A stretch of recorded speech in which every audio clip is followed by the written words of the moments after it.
কালকে সকালে রেফারি শেষ বাঁশির সুরে যদি ক্যাপ ভারতে আনন্দে নেচে উঠে, তাহলে ফুটবল রাজ্য হারাবে এক উজ্জ্বল নক্ষত্রকে, আর আমরা হারাবো এই আর্জেন্টিনার জার্সি গায়ে 10 নম্বর খেলোয়াড় মেসিকে।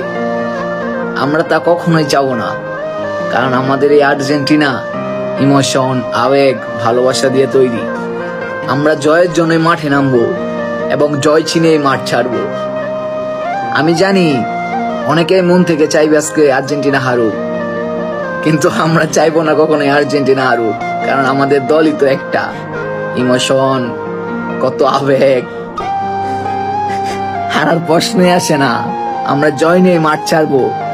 আর্জেন্টাইনরা, তোমরা প্রস্তুত থাকো, লিওনেল মেসির হাতে আমরা আরেকটি বিশ্বকাপ দেখবো।